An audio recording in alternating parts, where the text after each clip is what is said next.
Hello, I created budget decks, one for each class. I decided to include new cards and if it's possible try to build a new archetype. Also, I will explain the mulligan and how the whole deck works.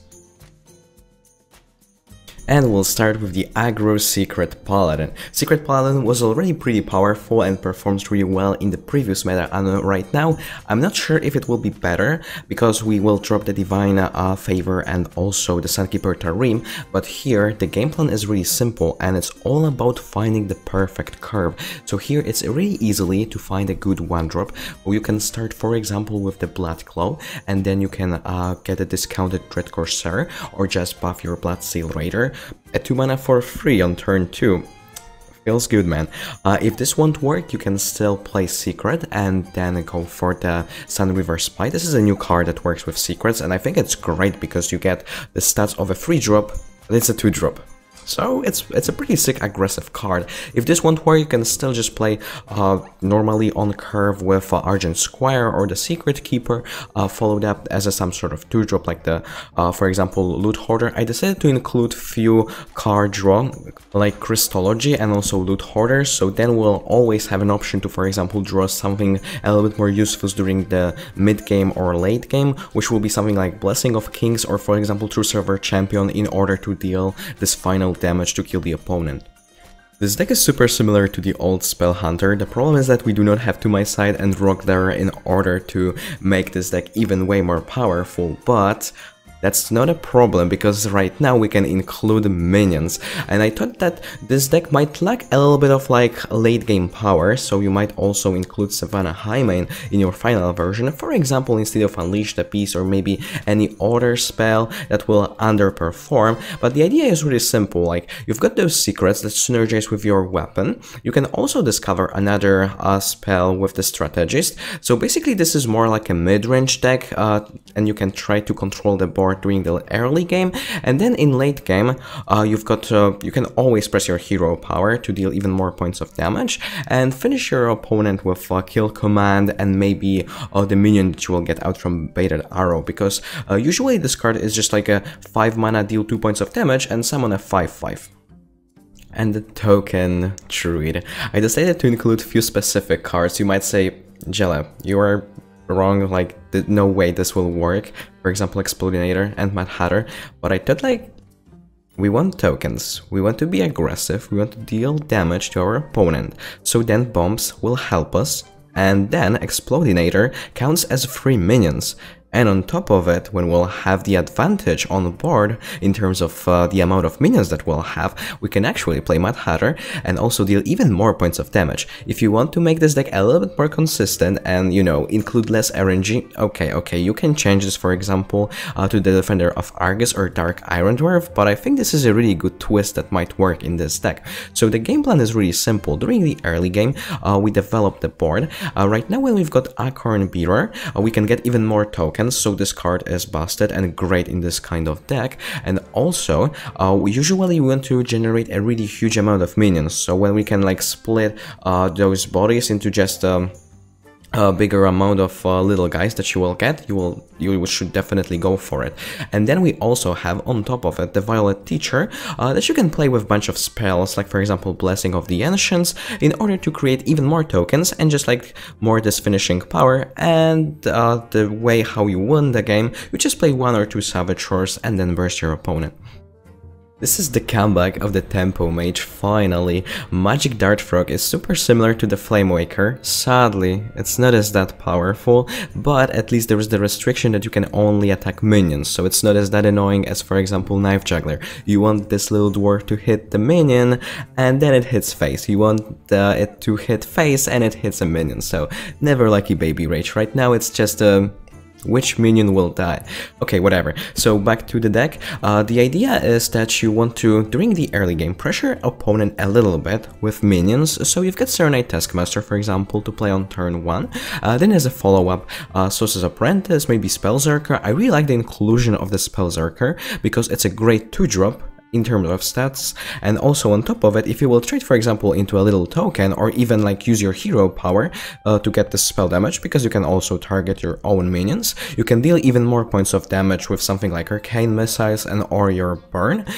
Plus also then Spellbook Binder will give you a card, and once again, why Spellbook Binder is such a good card? Because you do not lose any kind of stats, so you can play this aggressively on turn 2 without the card draw, or a little bit later get the card on top of it. So that's a really great thing. And yeah, after you will deal a little bit of damage during the early game with minions, then as a finisher you've got fireballs and frostbolts, and when you will be able to also do it with the spell damage, for example from the Cosmic Anomaly, this should be enough to kill the opponent.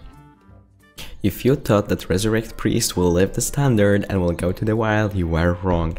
Here, the idea is really simple, because during the early game we control the board with cards like Forbidden Words, also Shadow Word Pain and Shadow Word Death. On turn 5, we've got few things that we can do. The first one is that we clear the board with the Holy Nova or Mass Hysteria, or we develop Convincing Infiltrator. This is a pretty good card because of the Taunt, and also you can kill something on top of it with the Death Rattle, so also against control decks, because they have a smaller amount of minion, it gets better. And also then, Witchwood Grizzly also works. This is fine, because usually it's not the best with the Battle Cry, but when you will resurrect this, the Battle Cry won't trigger, so then you will have 312, with Town also on top of it. Damage Stegotron, another bad card if you will play this with the Battle Cry, but you can for example heal it with the Divine Hymn. Also this card works just as some sort of way to deal with aggressive decks and heal yourself, I mean the healing card. And the Stegotron, when it will die, and when you will resurrect this, the Battle Cry won't trigger, so once again, you've got a really powerful and big minion.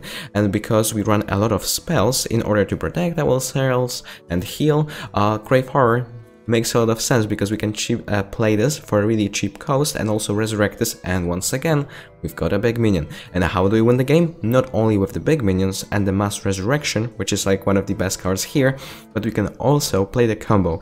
Just a typical thing, Divine Spirit into Inner Fire or Topsy Turvy. To be honest, this is the most expensive deck that I created, but it's really hard to create the new rogue and include new cards, and because it's still not as that expensive, like 3400 dust, it's pretty okay, and you really need preparation. If you want to play with rogue, you should definitely craft the preparation, but you can have a lot of fun with this deck and actually be competitive, because right now it gets better. It was pretty powerful deck with something a little bit above 50% win ratio in the previous meta, and right now it gets better because we will have Vendetta, 0 mana board clear or just removal card, and also on top of it we also have the Underbelly Fence. This card is busted, like really.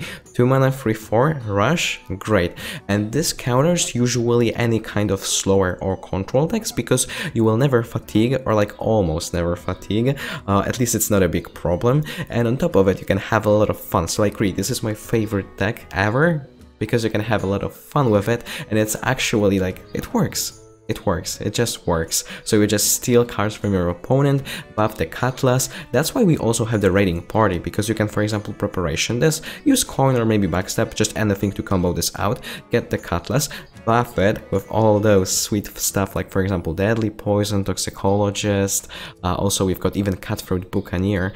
So like, you just buff your weapon, then you get more durability, you kill your opponent and have fun, great. Okay, Murloc Shamey is back in a slightly different form. I decided, like, because we've got the Soul of the Murlocs and like our boards should always live, especially with Murlocs, this is just great. We can just include Bloodless as our win condition, and Storm Chaser can just give us the win condition. Right? Yeah, I think so. So during the early game, we just develop Murlocs, play on a curve, and then on top of it, we just develop a little bit more of them, so like this deck might fall behind on board a little bit. So that's why we've got Thunderhead with also Zap, so you can just get those tokens, trade into something right away. If you won't trade because you play against, for example, a control deck, you can just create a huge board and then play the Bloodless. So like there are a lot of cool synergies between like this whole deck, because like you can always develop the board out from even like one card. Ghostlight Angler still can give you like 3-4 Murlocs, maybe even a 5. So this is like such a great deck, really. You just play your Murlocs slowly, wait for the Bloodlust, kill the opponent. Of course it's Zoo Warlock, it's the easiest deck to build, like almost always. I decided to include Evil Genius because those luckies might help you. Those are another tokens with some sort of battle cry that will help you to win the game. And also it's a really great card, like you usually kill a 1/1 in order to get 2 cards. Perfect, like this is just works, it's worth it. Also, we've got the Scarab Egg, because this is a really good target for any kind of buff, like for example the Grim Rally. I mean, like, okay, not the buff, but like, it's a good thing to eat, to have a good breakfast. Okay, this way. And then, once again, I decided to include the Mad Hatter. You might argue if it's a good idea or not, but really, if you don't like it, change to Defender of Argus, but we always have a bigger board than our opponent, or at least we should, so then Mad Hatter makes a lot of sense, and almost always it will target only your minions. So here we usually just play on curve, on turn 1 any kind of 1-drop, then usually Knife Juggler is the best follow-up, because on turn 3 you can just start juggling with, for example, Microtech Controller, because you will get 4 minions and also 3 juggles that will probably miss the right target, but that's not important. It's important that you will have those juggles. Oh no, Jella, you included a legendary and you said that there won't be any kind of legendaries. But you know what? Gotcha, because we've got this one for free. And I decided to include this because it makes a lot of sense. For example, here, this is more like a mid-range deck, but we've got a potential to do a lot of good stuff during the late game with the Omega Assembly, when you will get 3 mechs, also Dragon Roar, so then like Archmage War God can just like double the amount of value that you will get out from it. You can also play this on a curve and probably it won't die and then still get the good stuff. So it actually makes sense. So here, during the early game, we usually want to develop Eternium Rover. It's really good against any kind of aggressive deck, but also it's a great 1-drop. Then, a little bit later on, for example, like the Witch Doctor, so this deck, yeah, it plays out a little bit slowly, just like a control deck, but we do not have this finishing value, so that's why we want to just discover or get out from random effects just more value during the late game. We want to draw also cards out from a Collide of Pain, and you can, for example, target this with the Improved Morale to get additional lucky. Hopefully this will fit into a situation. And then a little bit later on, you've got Scalemore and Twilight Drake, so this is the time when you start developing big threats. And also like Dragonmaw Scorcher, this is just some sort of board clear that will allow you to, for example, trigger the Execute and Dynomatic, because, for example, if you do not have a lot of early drops, early minions, whatever, you can actually play this and just like deal 5 points of damage across a few opponent minions and maybe even kill them. It's just like 5 points of damage, deal 5 points of damage to opponent minions, and also get a 3/4. I think this is a pretty good value. And then Berserk Drake, because this is another dragon for any kind of synergy, and you will also get a little bit of armor on top of it.